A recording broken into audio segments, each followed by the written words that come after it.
Hey, how's it going today? Today I want to show you how to do vertical profiles in OpenRoadsDesigner. Let's jump right in. This is going to be the simplest of the OpenDesigner profile videos. So I'm just going to show you how to do a couple quick profiles. To start with, I have a terrain in here, and it's already kind of set to active. And so what I'm going to do first is just select with my feature definition here. I'm going to click on P road gutter.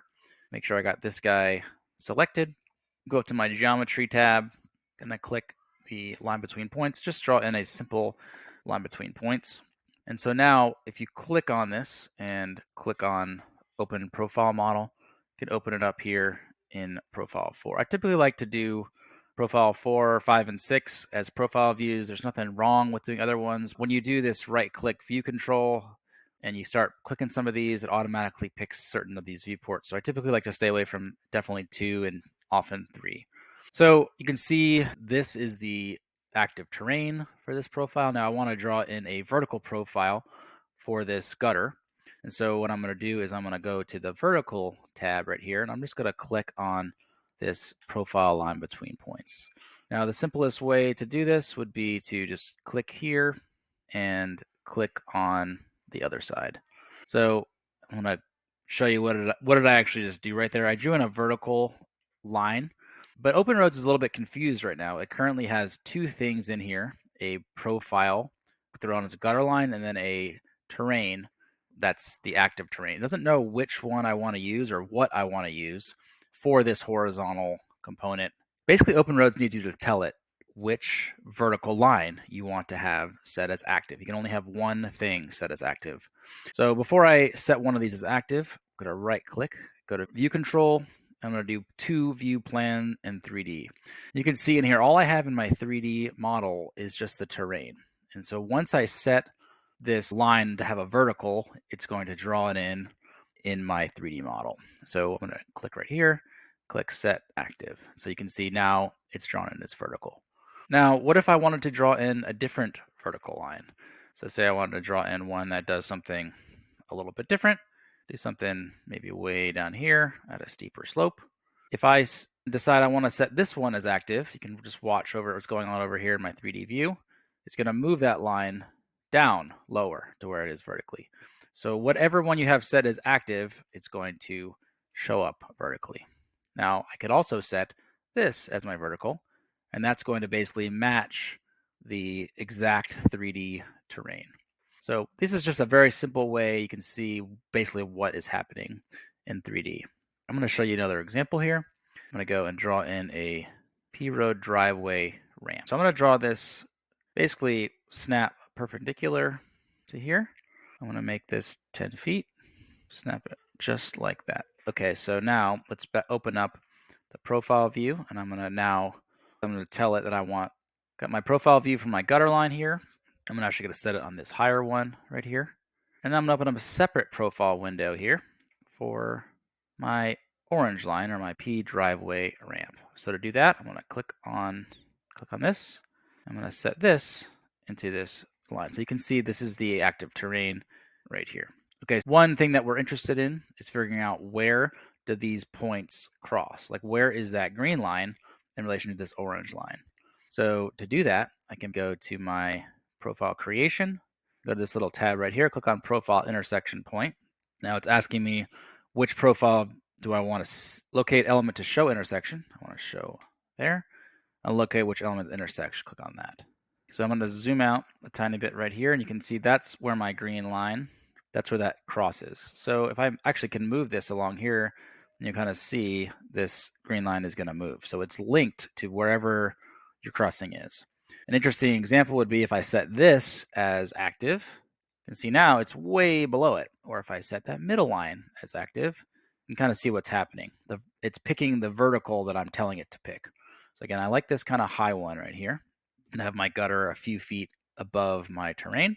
And the next thing I want to do is I want to draw in a vertical for this orange line. I'm going to show you a pretty slick thing you can do with this. If you go back to the line, profile line between points, and if I click on that line, snap to it, you can see right here it's asking me, I can manually type in a length, or if you push right on your keyboard, it will allow you to manually type in a slope.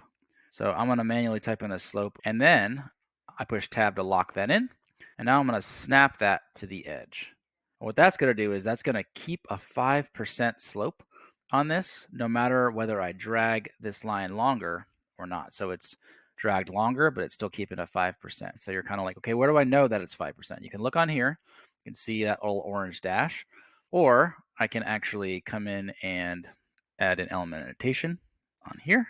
You can see currently showing because I don't have it set it active, but I can also element annotate this, and that's going to tell me that there's 5% as well. So once I set this as active, it should show up on here. And you can see it also shows up in my 3D as well. Now, if I did this in the right order, this line would have the slope arrow on it, which is what I want. So I'm going to undo it and then redo it, and it should bring the slope arrow in as well. And it should all be dynamic. If I decide I want to come in and change this to 4%, I can do that as well. You can similarly, if you click on your properties window, or you can kind of get there right here, you can actually manually change a lot of these things in the properties window. So if I click on this in my properties window, if I scroll down a little bit, there's going to be a profile line between points rule set at 0.4%. I could manually come in here, change that to 3%. I could also similarly click on this, and that 3% rule is also in here. I can set that to 7%. So there's quite a few things I can do to get this to work. All right, so with these couple rules, I can set quite a few things. Let's say I want to come in here and do an offset. Say I want this to be a 6-foot offset. That looks pretty good. So now I'm going to come in. I'm actually going to do another little profile view here. I'm going to view this in this one. And I'm also going to come in and select that view right there. Do something really similar here where I'm going to come in and make this 7%. I'm going to lock it, and I'm just going to label it, set it as active, and I'm also going to label this one as well. So you can kind of see I have now 2 labels going on right there. So now let's say I want to come in and just connect these 2 lines together. I'm going to snap to that, and I'm going to open up another viewport. Wow, I'm getting quite a few of them over here. And I'm going to kind of draw this in here. And again, I'm going to click on this, click on both of these, see where those are. You can see they're quite a bit higher. And I'm going to snap that to that, set that as active, and you can kind of see what I'm building over here. Snap that to that. Okay, so let's kind of see what happens if I kind of move some of these things around. If I set this as active, now this kind of all moved down to that level. That one all kind of moved down to that level. This one is quite a bit lower, but still quite a bit above ground level. And maybe I want to come in and open my properties window here. And maybe I want to click on this one and this one at the same time. They both have the same rule, and so I can actually adjust them together. Say I want to come and make this 3%. You can see this line is now getting lower.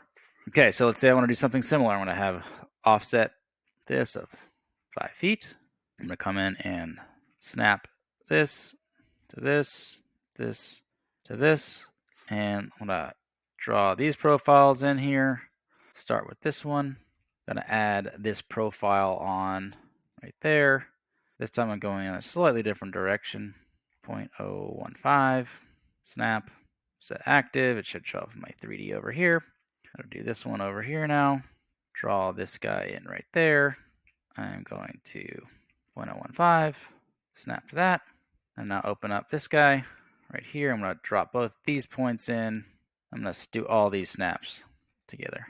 And I'm going to snap to that. Now I'm going to come in here, click on all 3 of these, and bada bing, bada boom. I like the way this works. Say I want to set this one as active again. Maybe I want to bring this one down to here, and this one I want to make down to here. Got my profile at 0.78. Perhaps I want to draw another line in. I'm going to snap to, click on my key point. I'm going to tentative snap to that, tentative snap to that, and come in here, and I'm going to add these points in just quickly so I can just kind of develop a ramp pretty quickly.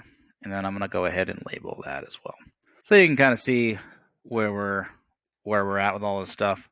And I think if I adjust this, everything else should adjust as well. So maybe I want this line to be 6 feet. Everything should kind of adjust with it as well. So you could do quite a bit with just these couple tools. Essentially, the idea of snapping here, switching the slope, manually typing in your slope, say I want 0.05%, and then snapping to that. Again, this is not even my active profile, but if it was, it would be adjusted. I can have all sorts of profiles in here that aren't active. And then that tool combined with this profile intersection point, I can do a lot of stuff. I hope that's helpful as you learn how to do vertical profiles in OpenRoads.